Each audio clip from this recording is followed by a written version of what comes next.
Buenas noches.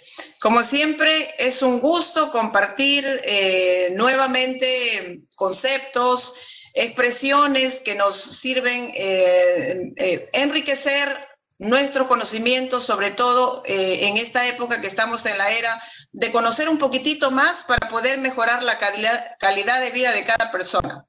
Así que bueno, vamos a empezar a conceptualizar lo que tenemos a la vista en sus pantallas. Y claro, anotando a lo mejor las preguntas para poder continuar posteriormente. Nuestro tema de hoy se trata, como vemos en pantalla, de conocer el estilo de vida. En este caso, tenemos una pregunta. La cómoda falacia del estilo de vida, ¿verdad o mentira? Bueno, lo primero que vemos es aquí un cuadrito, fíjense, de entrada, en la cual vemos personas consumiendo alimentos raros, consumiendo pastillas, cápsulas, colocándose inyectables, en fin. Como que todo esto formaría parte de un estilo de vida actual. Y es que actualmente hay muchas enfermedades crónicas que nos hace parte de un estilo de vida consumir todo este tipo de dispositivos que estamos viendo aquí en pantalla. Entonces, para descifrar un poquitito más, vamos a conceptualizar otros términos. Cultura. ¿A qué llamamos cultura? La cultura es el conjunto de valores e ideas que encarna, es decir, son un conjunto de ideas que lo tengo, que me personaliza y que ello hace que yo pueda poner en práctica diariamente. Por ejemplo, el conjunto de ideas en alimentarse, el conjunto de ideas de repente en una forma de trabajo, el conjunto de ideas o de estilos de dormir, de caminar o de hacer actividades de hobby diariamente. Tenemos otro concepto aquí. ¿Qué es el sentido común? El sentido común es el juicio de evaluar, percibir o abordar racionalmente una situación. Por ejemplo, aquí tenemos dos clavos o un clavo, queremos introducirlo y tenemos que hacer un juicio, tenemos que valorar para ver cómo me ayudo con esta llave. Si lo pongo, lo ajusto, si lo aflojo, es decir, no solamente tengo que tener un juicio, evaluar, tengo que percibir también si es que lo coloco en una dirección, en otra dirección. Igualmente, esto se puede dar en cualquier situación. Yo puedo escuchar una propaganda de algún alimento, una propaganda de que de verdad es bueno correr 2 kilómetros por día o 10 kilómetros por día. Luego me dan una explicación en que si corro 2 kilómetros por día, pues el músculo se me engruesa 2 centímetros. Luego me dicen que si corro 10 kilómetros por día, el músculo se me engruesa 10 centímetros. Luego tengo que hacer un juicio y digo, pero ¿cuál es la diferencia si el músculo se me engruesa 2 o 10 centímetros? ¿No? Evalúo de acuerdo a la respuesta que me puedan dar para ver cuál de las dos cosas yo decido y hago mi abordaje racional de esa situación para tomar una decisión. Entonces, entre las cosas culturales que yo pueda haber encarnado, entre el sentido común que hago de las cosas o procesos, voy a lograr una operación intelectual de alto nivel. Toda esta operación intelectual de alto nivel es en todo contexto y personalizado por cada situación. Esta parte se da precisamente ahora en escoger un estilo de vida donde voy a tener una cultura, voy a tener un sentido común y finalmente una operación intelectual de alto nivel. Pero aquí está el detalle. Falacia del estilo de vida. ¿Acaso todo esto está equivocado para escoger un estilo de vida? Vamos a razonar más adelante en los siguientes conceptos. Entonces, una operación intelectual de alto nivel hace que yo tenga una creatividad, un pensamiento crítico, reflexivo. Existen las enfermedades crónicas que se asocian a un estilo de vida y que ocultan más de lo que muestran. ¿Qué es entonces un estilo de vida?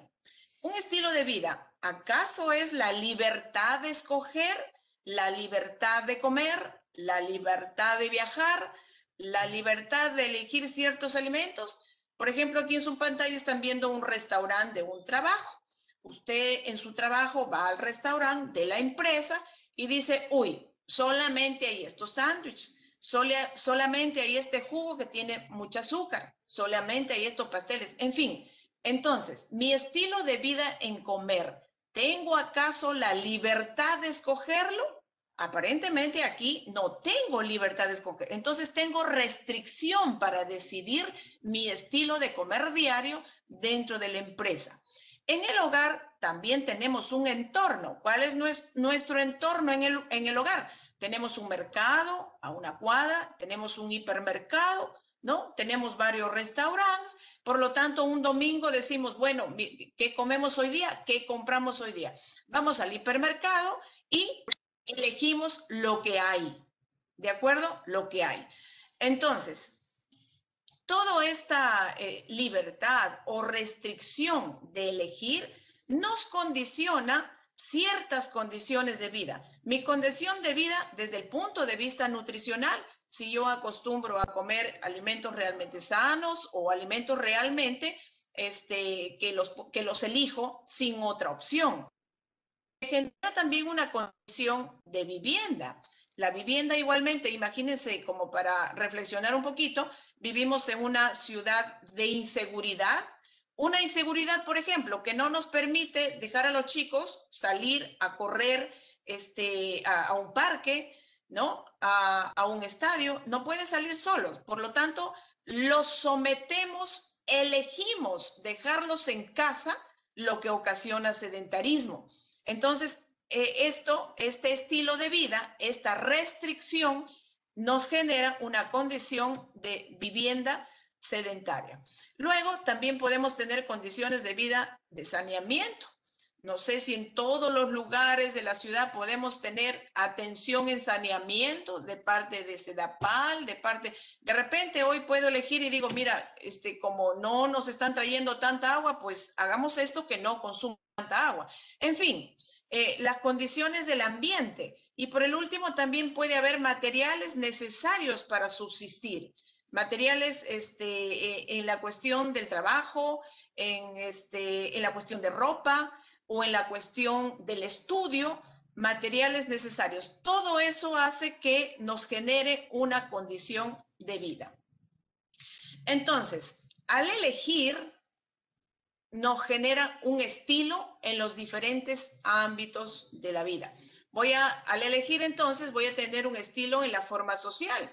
Miren mi forma social, elijo un celular que en la propaganda me dijeron que este celular pues tiene muchas funciones, que puedo ver a las personas directamente a Europa o que de repente la comunicación por llamada telefónica, WhatsApp o Facebook es más rápido, en fin. Entonces, el estilo que yo elija me condiciona una forma social. La forma social actual que me tienen a la mano, me tienen a través de marketing, o a través de algunas funciones que me ofrecen. También puedo caer en un estilo de ejercicio que está. Elijo un estilo de vida sedentario cuando en el trabajo no hay gimnasios o en el trabajo no hay políticas de repente de tener para el trabajador espacios donde puedan moverse un poco, donde puedan salir, donde puedan estar en estrés. Entonces, el estilo de ejercicio y deporte, finalmente también o lo elijo con libertad o simplemente lo elijo con restricción. También genera un estilo de dieta. La dieta elegida va a depender del lugar donde estamos, va a depender de las diversas propagandas que yo pueda ver de los medios de marketing, va a depender de los hipermercados que yo tenga cerca en la casa, va a depender también del conocimiento cultural que yo tenga sobre ellos, va a depender de algunos conceptos culturales donde me dicen de repente que diariamente tengo que comer, ejemplo, pasuchaca, ejemplo, no sé, debo comer un vaso de, por decirles, estos líquidos que hay por la selva, que son una mezcla de diversos brebajes, por ejemplo. Hay personas que tienen esa cultura, ¿no es cierto? Y lo agregan. Entonces, esto es un estilo de dieta. Podemos también tener estilos de trabajo. Miren, aquí tenemos un estilo de trabajo. Esta parte, mucho se ve actualmente de personas gorditas, despachaditas, y aparte que tenemos las laptops, que ya no necesitan enchufarse, que tienen una batería que aguantan, ¿no es cierto? Entonces, elijo también un estilo de trabajar. Este año, por ejemplo, que ha pasado y este año que está pasando, tenemos mucho trabajo online, mucho trabajo remoto. Y ese trabajo remoto, imagínense, se está convirtiendo esto. Entonces, este es el estilo de trabajo que está generándose en los últimos tiempos. Un estilo de ciertos hábitos de vida como el tabaco y el alcohol. Entonces, todos estos estilos finalmente tienen una consecuencia. ¿Cuáles son las consecuencias? No se puede evolucionar individualmente si el ambiente no se modifica. Es decir, como verán, mi estilo no lo puedo escoger o lo escojo con restricción o simplemente me lo imponen. Y si toda la sociedad con políticas de salud o diferentes formas de generalizar los conceptos no cambia, entonces es bien difícil que yo pueda evolucionar para mejorar en esta parte. No se puede decidir individualmente y voluntario, porque no se puede deshacer estructuras económicas y sociales. Fácilmente no puedo entrar a dar políticas a una empresa para decirle, mira, no vendas más chorizos, no vendas más mayonesa, no me vendas el pollo con todas las cremas y las mayonesas. No se puede, porque aparte son las condiciones estructurales que producen los estilos personales. Dependiendo de los lugares donde vivamos, también hay diferentes formas estructurales en cuanto a la comida, el ejercicio y la forma de vivienda. También nos regimos por un sistema de derechos, el derecho de elegir, pero ¿puedo elegir mi estilo de vida? Las posibilidades de acceso. Si yo tengo el conocimiento necesario que necesito un gimnasio en mi trabajo, que necesito buenos restaurantes alrededor de mi trabajo, entonces, ¿tengo acaso la posibilidad de acceder a ello?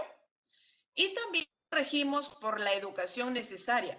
Como decía hace un momento, va a depender de la educación o el tipo de currícula educativa que yo haya tenido la oportunidad en los diferentes ámbitos de mi vida, porque generalmente creo que no es socializable en todas las universidades tener cursos, por ejemplo, de educación para la salud. Yo recuerdo en una universidad hace un buen tiempo me invitaron para dictar un curso que se llamaba Educación para la Salud, pero no duró mucho tiempo porque simple y llanamente eran cuestiones de que no se ponían de acuerdo todos y era una cuestión no generalizada, por lo tanto ese curso se eliminó al cabo de un tiempo. Todas estas consecuencias me generan factores de riesgo. Elegir comer puede predisponer a enfermarse. Aquí, por ejemplo, me quieren vender un poco de frutas en el supermercado, pero me dicen que yo debo llevar las frutas, incluido el precio, incluido con una dona. Y si pregunto y digo, pero yo solamente quiero las frutas, entonces me responden y me dicen, cuesta igual. Puedo querer, por ejemplo, un pollo asado en una pollería. Me dicen, sale con las cremas, sale con la mayonesa, sale con la gaseosa. Y si yo digo, solamente quiero el pollo, no, el precio es igual, sale con todo. Entonces, ¿puedo elegir mi estilo de comer?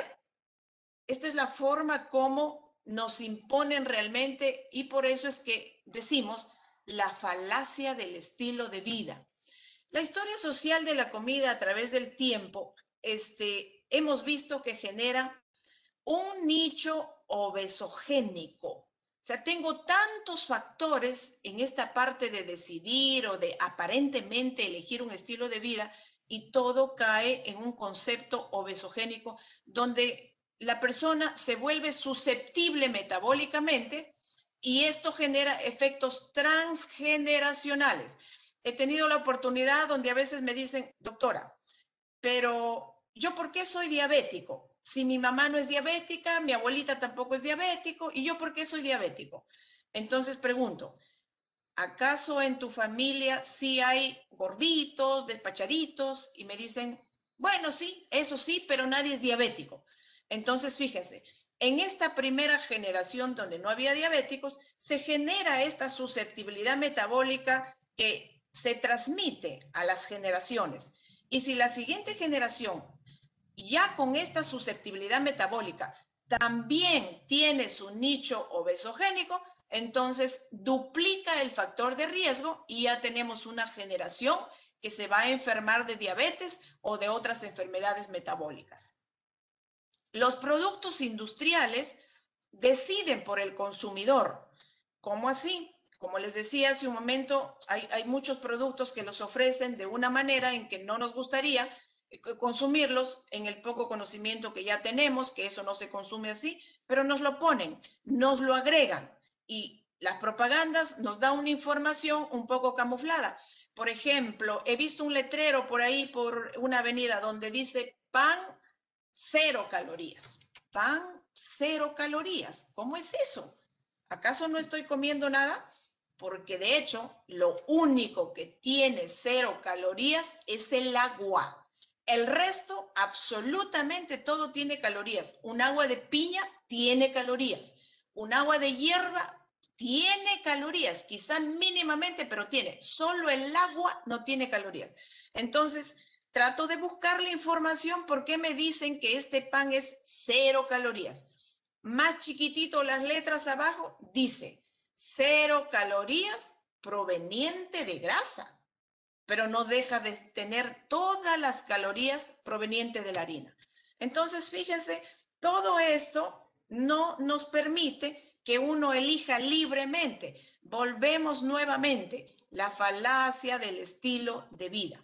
La publicidad en televisión, la publicidad en las diversas empresas que venden sus productos, todas tienen un contexto que nos van a poner adictivos a consumir, adictivos a comer y adictivos incluso para manipular la fisiología interna de la persona.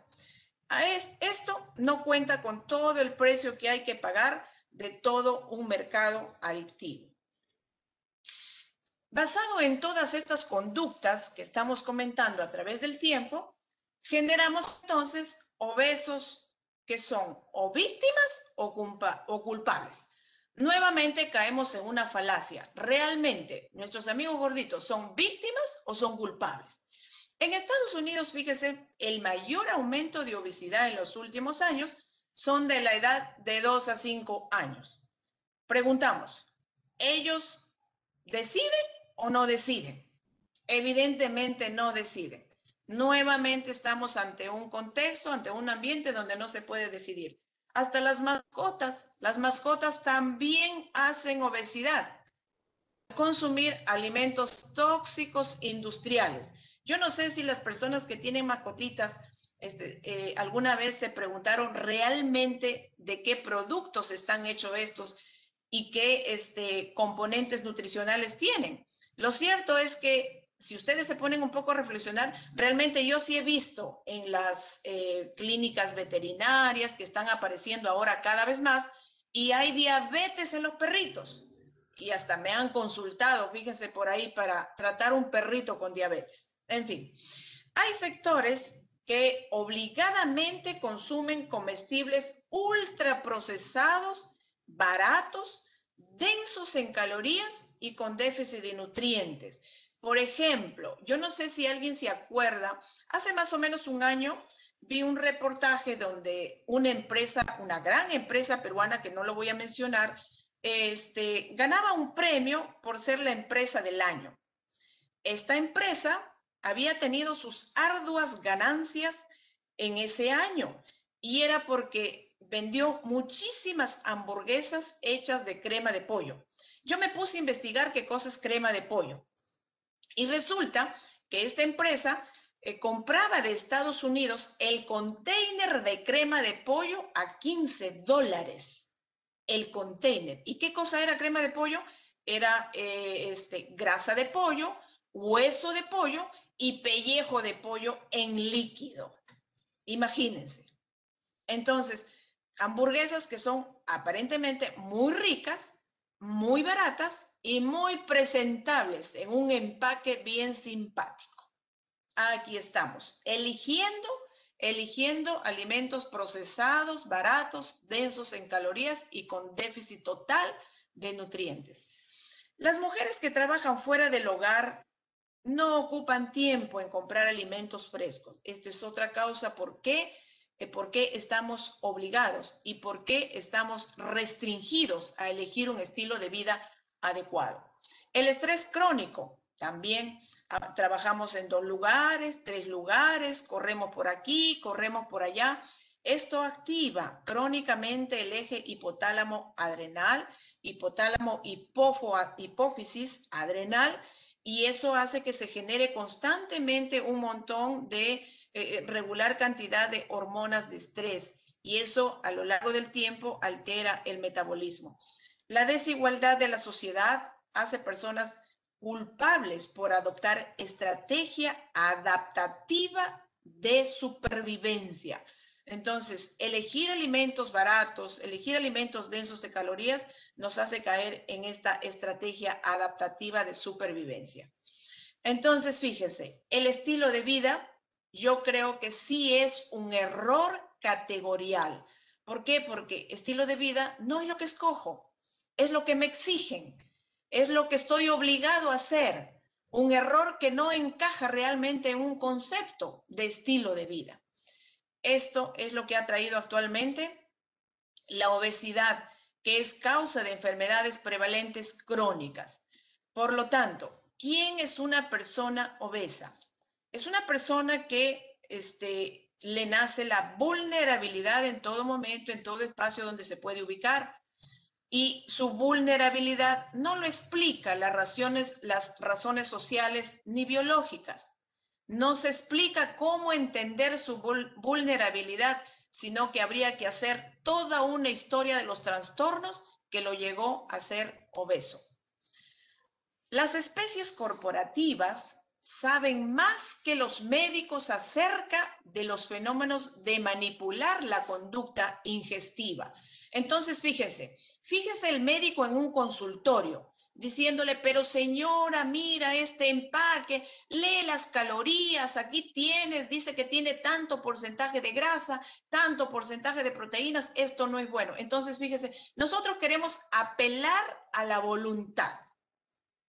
No lo hemos logrado. A veces se quiere apelar a la culpabilidad. Tú eres culpable, mira, por comer esto, por comer el otro, ahora eres diabético. Ni con todo esto hemos logrado ganarles a las especies corporativas que utilizan buena cantidad de recursos financieros para lograr el gran consumo de esto en las personas. Y esto se da a nivel de todo el mundo. Nuevamente, nuestro estilo de vida es una falacia. Hay un investigador que se llama Robert Lasting, que se ha dedicado precisamente a estudiar la evolución del ser humano en su alimentación. Y él concluye y dice, la comida está más allá de la necesidad. O sea, puede necesitar ropa, puede necesitar vivienda, pero la verdad es que la comida en este tiempo, en estos momentos, es básica. No importa lo que encuentre. Es el commodity de su sentir, de su persona. Entonces, esto hace pensar que precisamente la comida ha sido reformulada para ser una sustancia adictiva. Por ejemplo, hemos leído algunos reportes por ahí de la mayoría de edulcorantes. La mayoría de edulcorantes, bueno, teóricamente no tienen calorías que pueden apoyar con el peso, pero nos vuelven adictivos a consumirlo y su segundo efecto es que incluso generan apetito. Entonces, más apetito, más adicción, más factores de adicción, no arregla nada entonces el problema. Seguimos nosotros como cómodamente con esa falacia que es un estilo de vida aparentemente normal, pero es inadecuado. Brutal manipulación de la fisiología al servicio de los intereses, sin considerar el precio que se paga por la salud, bienestar y supervivencia. Yo creo que todo esto lo hemos estado viendo a través de estos 2 años, 2020, y también lo estamos viendo a través del 2021. Resumimos entonces en este cuadrito. Tenemos la motivación de buscar comida y queremos recompensarnos, porque eso es parte de la supervivencia de nuestra especie. Sabemos que comemos y sabemos que vamos a estar bien y vamos a seguir viviendo.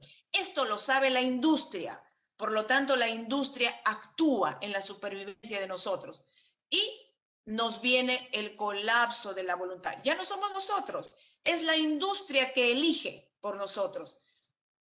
A su vez, eso manipula la fisiología humana, por lo tanto, actualmente concluimos que el comerciante no vende su producto al consumidor.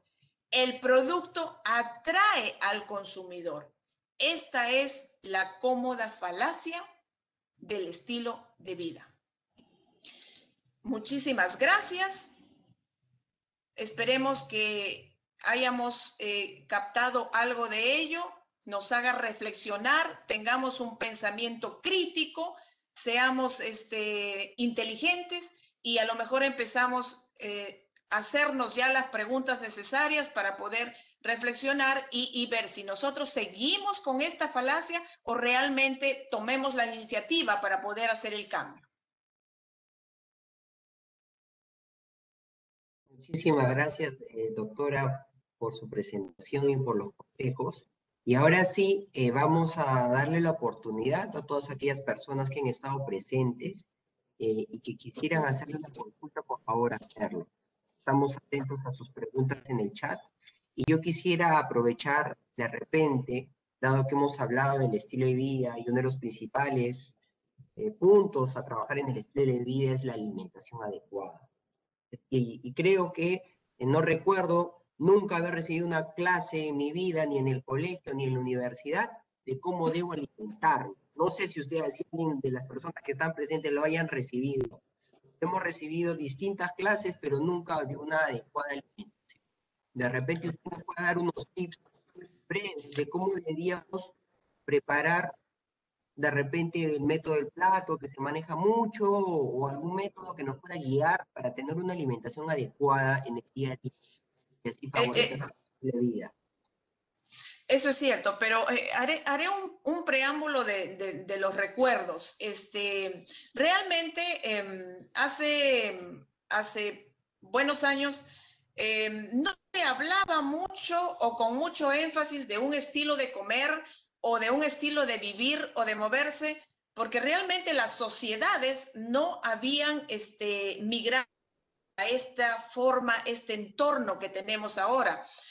Antes se caminaba, incluso aquí en Lima se caminaba para traer un pan a unas 6 cuadras, porque la panadería estaba a 6 cuadras, la otra panadería estaba a 15 cuadras, pero ahora tenemos creo que panaderías a la derecha de la casa y a la izquierda de la casa. Y más que eso, yo he visto que el pan le suben por la soga hasta el 4.º piso, con una soga hasta el 4.º piso de su vivienda. Imagínense. Entonces, esto hace precisamente que la persona, por ejemplo, elija su estilo de moverse. Entonces le están dando ya el estilo, le están imponiendo el estilo. Si hablamos de tiempos remotos en la sierra, por ejemplo, obligadamente tenemos que caminar ahí. Obligadamente tenemos que conseguir los alimentos a una mayor distancia. Por lo tanto, es necesario recaminar. Pero actualmente tenemos que recetar, camine 30 cuadras por día, recetar moverse, recetar que se vaya a la panadería. Realmente sí hay conceptos que han quedado escondidos. Tenía yo una paciente que me visitaba con un niñito. Su niñito tenía 6 años y el niñito estaba pesando aproximadamente unos 60 kilos. Entonces, cuando yo le pregunto a la ceñito y le digo, ¿su nietito camina? Ella me responde, me dice, sí, doctora, como 2 cuadras por día camina. Entonces, 2 cuadras y a ella le parece espantoso el movimiento. Sigo preguntando y me doy cuenta que ella ha visto crecer a su nieto en el nieto de la cama al mueble y a la mesa, la cama y a la mesa. Entonces, al niño y camina 2 cuadras, sí, pues es espantoso el movimiento que hace. O personas que de repente vienen a vivir de Huaral, de Huancayo, donde ahí caminaban 60 cuadras por día, vienen a Lima y se quedan con esa cantidad, pero en Lima no se camina ni 5 cuadras. Entonces, pero ellos dicen como normal y poquito. Entonces, hay que, yo creo que personalizar un poco, dependiendo del movimiento, hay que señalar las cantidades. Eso en primer lugar. Pero en segundo lugar, yo creo que hay que empezar a tener conciencia de que no dejemos que nos hagan elegir los alimentos. Es paradójico, sí, porque hay que estar a veces lidiando con estos modelos de venta de mercado, pero yo creo que es hora, porque si nosotros mismos no lo hacemos, entonces la fisiología nuestra es la que se altera, ¿verdad? Listo, doctora, gracias, nos comenta. Y aquí ya empiezan las preguntas de las personas que nos están viendo. Y hay una pregunta, es en relación a los edulcorantes, si son beneficiosos o no, y si tienen algún tipo de diferencia con la stevia, ponen tal cual lo que se escribe en nuestro caso.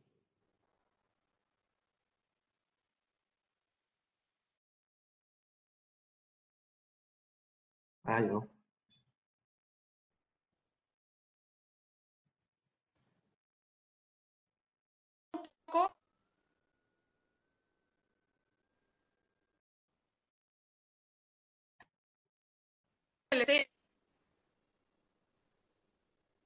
Ah, sí, le comentaba, y no sé qué está pasando con el internet, tenemos un problema ahí con el internet. Ahora sí, no sé si me está escuchando, doctora. ¿Ahora sí? ¿Aló?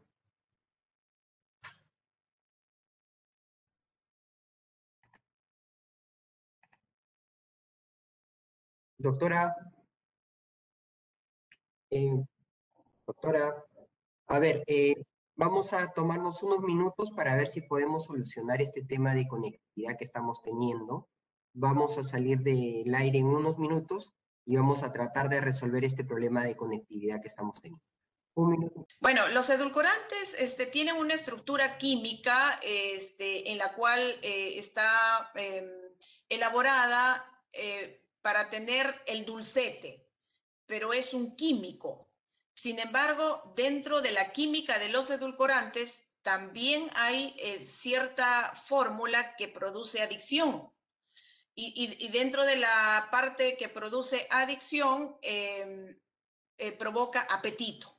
Entonces, podríamos decir adicción igual apetito. Esto sucede en la mayoría de personas, mientras más gorditos o despachaditos son, este efecto es mayor. No sucede mucho esto en las personas con pequeño sobrepeso o más delgadas, de tal manera que realmente no se recomienda esto en personas mientras más peso tengan, no se recomienda porque no les va a ayudar, al contrario, les da un factor que les va a empeorar su situación de aprender a comer. Uy, nuevamente creo que se fue. Era mi micro que se había desactivado. Y le decía, ¿y la stevia entra en el grupo de los edulcorantes también? Ya, el stevia es una hoja mucho más natural, sin embargo, cuando se somete a temperaturas elevadas, su estructura química suele casi igualar a uno de estos endulzantes químicos. Si fuera una hoja totalmente natural, sin someterlo a temperaturas elevadas para darle más dulcete, entonces sería mucho más natural, pero también sería menos dulcete. Entonces, lamentablemente esa hoja también no es peruana. Y si no es peruana, entonces va a ser difícil que lo obtengamos sin este proceso que suele tener la hoja, ¿no? Entiendo, entiendo. Muchísimas gracias, doctora. Y hay una pregunta, es en relación a estos octógonos que ahora están apareciendo en los productos. Entonces, la consulta que nos hacen, ¿qué opinión tiene usted en relación a esto, no?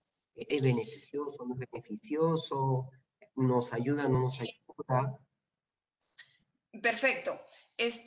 Como política de salud, la presencia de octógonos negros en los productos significa mayor cantidad de calorías, calorías que podrían darse sobre todo en el contenido de grasa del producto. Sumado a esto, la forma compacta de la cantidad de harina que puede tener el producto. Cuando el producto no tiene los octógonos negros, evidentemente es, pero tengo que entender que tengo que personalizar mi consumo de acuerdo al movimiento, qué cantidad me toca ese tipo de productos. Y hay que un poquito aprender a leerlos, porque leer la cantidad de harina, la cantidad de proteínas que tiene cada producto, eso también me permite más o menos saber la determinada cantidad de calorías para determinar la cantidad de producto que debo consumir de eso según cómo me mueva. Pero definitivamente son mucho más naturales, ¿no? Listo, listo, nos queda claro lo que usted nos comenta. Y hay una pregunta, una persona nos hace la consulta, ¿un paciente diabético puede tomar jugos o extractos de frutas? ¿Es recomendable, no es recomendable que una persona con diabetes se alimente con jugos? Si hablamos de un extracto, realmente no es recomendable, porque cuando uno extrae frutas o verduras, la fibra de todas maneras va a quedar para botarlo. Y la fibra no se debe botar, la fibra hay que consumirlo para tener una digestión mejor y para incluso enlentecer la absorción del contenido de glucosa de ese jugo que estoy tomando.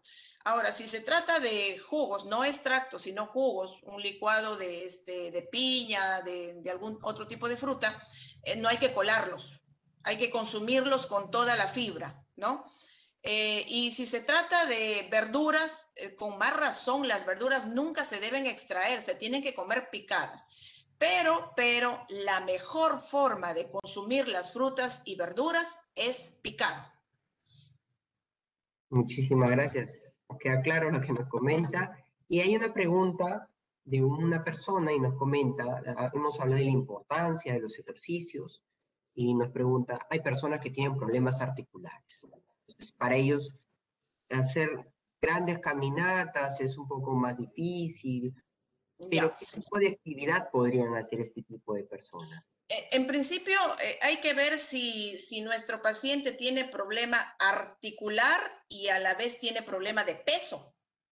Si tiene un problema articular y problema de peso, lo primero que tengo que arreglar es el peso, porque a lo mejor bajando de peso ya no está contraindicado ningún movimiento. Sin embargo, aún así, estando en el peso adecuado, aún así, si tiene problemas de dolor muy intenso que le impide hacer ejercicios de movimiento, pues puede hacer ejercicios de resistencia. Es decir, puedo coger 1 kilo de arroz aquí, otro kilo de arroz y como mirar un poco de tele, estar en casa, puedo ir haciendo mis ejercicios de resistencia. Igual con los pies, también puedo hacer los ejercicios de resistencia. Puedo prender música de una música que me gusta y también puedo hacer el ejercicio unos 10 minutos 3 veces al día, ¿no? Quien como bailar, hacer algún movimiento sincronizado, si lo hago 3 veces al día con una determinada cantidad de tiempo y a una velocidad de una canción, eso constituye realmente un ejercicio localizado porque las piernas ahí no trabajan, pero finalmente sí es ejercicio que me ayuda con el consumo o la catabolización de la glucosa. Listo. Y aprovechando una consulta, un paciente nos dice, una persona que ya tiene diagnóstico de prediabetes, ¿no puede controlarse tan solo cambiando sus estilos de vida? ¿O es que necesita de repente ya recurrir a una medicación para controlar esta enfermedad? Correcto. Eso lo comentamos en la charla pasada cuando hablábamos de remisión de la diabetes, ¿no? Nosotros dijimos que diabetes es deterioro de páncreas, que puede ser de 1%, 2%, 3%. Sin embargo, dijimos que las personas cuando están en su peso ideal solo necesitamos un 50% de páncreas para poder catabolizar y tener un buen metabolismo glucosado. El problema es de las personas que están con sobrepeso, que yo consumo alimentos para hacer trabajar al 100% y más del páncreas. Por lo tanto, si yo tengo una paciente diabética, supongamos de 1,60 m, de 85 kilos, y acabamos de hacerle el diagnóstico de diabetes, pues esa persona está empezando, debutando con un deterioro pancreático pequeño, que evidentemente si esta persona se decide aprender a comer y baja de peso rápidamente, no necesita medicamentos para el buen control. Y si llega a su peso ideal, pues se puede quedar sin medicamentos toda su vida, pero sí es diabética porque ya tiene un deterioro pancreático chiquito, pero sin importancia porque rápidamente aprendió estilos de vida adecuados para vivir sin fármacos. La importancia del estilo de vida nuevamente, y hay una persona que nos comenta y nos dice, en el contexto actual que estamos viviendo, ¿no? Y la obesidad realmente es una pandemia también. ¿Qué podemos hacer dentro del contexto actual que vivimos para evitar este entorno obesogénico en nuestros hogares? ¿Qué recomendaciones nos podría dar para enfrentarnos a esta coyuntura que vivimos actualmente? Yo les invito realmente a reflexionar en este contexto de la falacia del estilo de vida. Yo creo que debemos empezar a pedir una asesoría necesaria, porque es cierto que ya cambió los conceptos, ya no sabemos qué es movimiento, ya no sabemos qué es ejercicio, ya no sabemos qué es comer sano. A veces decimos, yo a veces tengo pacientes que tienen pues 90 kilos y dice, doctora, yo no sé por qué estoy gordita, yo como sano. Como sano, sí, pero a veces es el conocimiento de que esa comida aparentemente es sana, pero no es sana, porque no suelen conocer todas las personas el grado de proceso que tiene ese alimento. Entonces yo creo que es necesario empezar a conocer, a pedir un poco de asesoría sobre el proceso que tienen los alimentos. Eso es una parte. La otra parte es que debemos visitar realmente un nutricionista o un endocrinólogo que más o menos me hagan entender cuál es la relación entre mi movimiento y lo que consumo. Entonces, es cuestión de aprender esa relación, tanto como y tanto me muevo. Y eso puede ser un poquito difícil porque de todas maneras tienen que pedir la información especializada, pero no es imposible. Sí se puede. Así que hagámoslo. Muchísimas gracias. Y hay una pregunta, ¿no? Se ha visto actualmente una tendencia en algunas personas a usar, en vez de azúcar, panela, ¿no? Y con el concepto de que es más saludable que el azúcar. Entonces, Bueno, sí. sí. ¿Es más saludable? ¿No es más saludable? ¿Hay algún beneficio en usar panela? Yo tengo entendido que la panela es una especie de chancaca o de algo de caña. Bueno, eso es azúcar. No hay diferencia. Es azúcar. Así que lo que sí tendríamos que ver, porque va a depender de la marca, qué tan concentrado es ese jugo hervido de azúcar como para ver la cantidad de calorías que tiene, pero finalmente es azúcar. Ahora decirle cuál es mejor, cuál es menor, es azúcar. Y simplemente, pues yo creo que nos deberíamos de quedar con el dulce natural de las frutas y no utilizar el azúcar, porque el azúcar, acuérdense que para quemarlo necesitamos mucho movimiento y no lo hacemos. Estamos diciendo que hasta hemos perdido la noción de lo que es moverse normalmente. Y entonces utilizar azúcar, ya sea en panela o en otro tipo de endulzantes, no tiene sentido porque no lo vamos a poder quemar, ¿no? Y doctora, y hay una tendencia actual, ¿no? Que se ve mucho sobre el consumo de postres, ¿no? Entonces la gente piensa que hace su ejercicio de repente, pero eso le permite comerse un postre todos los días con cierta frecuencia. ¿Eso es correcto, alimentarse, tomar a pesar de que uno hace ejercicios? Yo pues si yo hago ejercicios, puedo comer un postre todos los días. ¿Qué Vamos a hacer un recomendaciones ejemplo. podría? Sí, mira, vamos a hacer un ejemplo. Suponiendo que tengamos 60 kilos y que mides, como varón, mides 1,55 m y pesas 60 kilos. Esta talla para el peso está correcto, ¿no es cierto? Pero como persona de ese peso y de esa edad, tú ya sabes qué consumes y esa cantidad que consumes, a la vez tú lo relacionas con caminar 30 cuadras por día. Pero estás en un peso ideal. Ahora, si sobre ese peso ideal te propones correr un poco más, sí, evidentemente ahí puedo comerme un postre hecho en casa, pequeño, porque sí lo voy a poder quemar por ese ejercicio adicional que estoy haciendo. Pero ¿qué pasa si estoy gordito, despachadito, que la verdad no hago ejercicio, me propongo hacer ejercicio y como más? Bueno, no hago nada, simplemente lo repongo lo que gasté y no voy a poder bajar de peso. ¿Por qué? Porque esa persona no ha encontrado su equilibrio todavía. Lo primero que hay que entender para luego seguir manejándome es llegar a ese equilibrio. Tanto consumo, tantas calorías me muevo. Y sobre eso sí uno llega a conocer. Hoy voy a comer un poco más porque voy a correr un poco más. Hoy voy a comer un poco menos porque voy a moverme menos. Se puede hacer esa relación, o sea, sí podemos llegar a conocer nuestro cuerpo, pero primero hay que conocernos bien, ¿no? Claro, claro, claro, nos queda claro que sí se podría dar en el contexto de tratar de mantener este equilibrio entre la dieta y el ejercicio, como usted nos dice, y la importancia de tener siempre la asesoría por parte del nutricionista o el endocrinólogo para que nos guíe un poco para conocernos más también, ¿no? Y saber cómo alimentarnos. Y ahí nos hace una pregunta, una persona que nos ha visto y nos dice que si le podemos explicar un poquito qué significa resistencia a la insulina. De repente un concepto que se menciona, pero no nos queda claro a la gran mayoría. Resistencia a la insulina, perfecto. A ver, comentamos también que cuando uno consume alimentos, la insulina tiene que ver en todo el proceso de catabolización de la glucosa. Más consumo, más insulina tiene que generar el páncreas para que participe en la catabolización.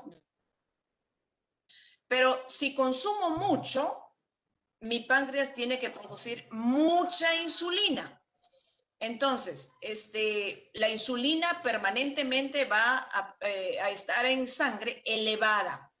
Entonces, si la insulina a largo tiempo genera consecuencias, por ejemplo, acantosis nigricans, engrosamiento de la piel en el cuellito, en las axilas, en las ingles, eso es resistencia a la insulina. Resistencia porque en algún momento el páncreas tampoco ya da más para seguir produciendo por todo el exceso de alimentos que consumo. Entonces, este proceso se llama resistencia a la insulina o prediabetes.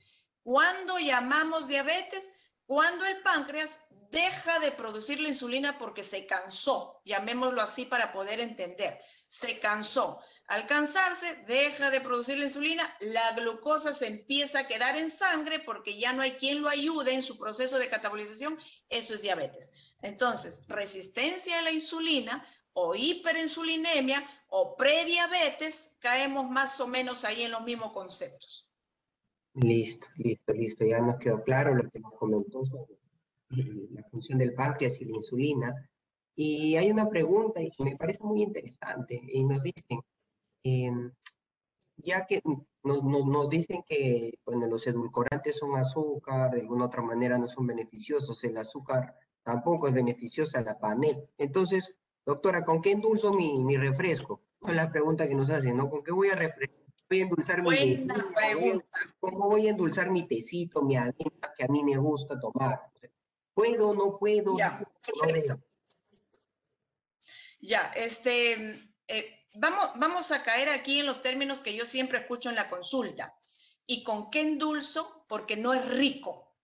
Entonces, yo me pregunto, ¿qué es rico? ¿El dulce? ¿Qué es rico? ¿Acaso el plato de sopa de rana que me invitan en Huánuco? Entonces, si yo te pregunto a ti que nunca has comido sopa de rana, no creo que me digas que es rico. Conclusión, nada es rico, es cultura, cultura lingual. El dulce también es una cultura lingual. Por lo tanto, no es necesario. Ahora, si usted quiere consumir panela o dulce y persistir con esa cultura, entonces tiene que aprender a correr tantos kilómetros necesita para quemar esa glucosa del azúcar. Nos queda claro, entonces tenemos que, si queremos consumir una buena cantidad de calorías, hay que aprender a quemarlas para poder consumir las mismas. En resumen. En resumen. En resumen, ¿no? Porque sí, hay personas que dicen, aunque sea un poquito, ¿no? Una cucharita, 2, 3, hay personas que se echan 4 cucharitas para su peso. Ya, pero lo van a quemar, ahí está la pregunta. Y si no lo van a quemar, con no tomarlo, tampoco es malo. Simplemente no consumen lo que no van a quemar. Ahora, si extraña la lengua el dulce, podríamos decirle a la lengüita y al cerebro que cambie de cultura, de sabor o de cultura lingual. Exacto. Entonces, en la medida de lo posible, si es que no vamos a hacer el consumo de estas calorías, lo ideal sería de alguna otra manera restringir o disminuir su consumo para mantener este balance entre dieta y ejercicio, que prácticamente es lo que tenemos que hacer. Así es. Y hay otra pregunta, ¿no? Y va en relación a lo mismo, ¿no? Dice, ya, doctora, no es el azúcar, no es la stevia, no es la panela, y la miel de abeja, entonces... Es lo mismo, porque la abeja o consigue su azúcar de una flor para hacer su miel, o yo le pongo el azúcar en su panal para hacer su miel. Es azúcar, es lo mismo, no hay diferencia. Exacto. Bueno, entonces, no sé si de repente usted nos quisiera dar alguna recomendación, alguna opinión más, sugerencias a todas estas personas que nos están acompañando en la charla del día de hoy, y en relación a este tema, ¿no? Del estilo de vida que es tan importante, ¿no? La dieta, el ejercicio. El estilo de vida. Decíamos en una expresión de la ponencia, no deje que dominen su voluntad. O en otras palabras, deje que el médico domine su voluntad. No deje que los comercios dominen su voluntad. Creo que es la nueva era y no olvidemos que si usted deja que dominen su voluntad, su estilo de vida es una falacia. Claro. Tenemos que cuidarnos y de alguna otra manera, pues, tomar las mejores decisiones en pro de nuestra salud, como usted nos menciona. Entonces, así es. Muchísimas gracias, doctora Becerra, por haber estado el día de hoy con nosotros. Les agradecemos a ustedes por habernos acompañado el día de hoy. Y asimismo, queremos aprovechar siempre, mencionar que nos pueden seguir a través de nuestras redes sociales, tanto en LinkedIn, Facebook e Instagram, y hacerles presente que esta charla también la podrán ver en diferido. En los próximos días la estaremos publicando a través de nuestras redes sociales. Muchísimas gracias, doctora, por estar hoy con nosotros. Un fuerte abrazo y abrazo a todas estas personas que nos han acompañado el día de hoy. Muchas gracias a todos nuestros amigos que nos escuchan y esperemos que nos sirva estos pequeños consejos, expresiones, y estamos, bueno, para responder las preguntas cada vez que nos encontremos a través de este medio. Muchas gracias. Y gracias también al laboratorio por darnos la oportunidad de comunicarnos. Gracias nuevamente. Muchísimas gracias, doctora. Hasta luego.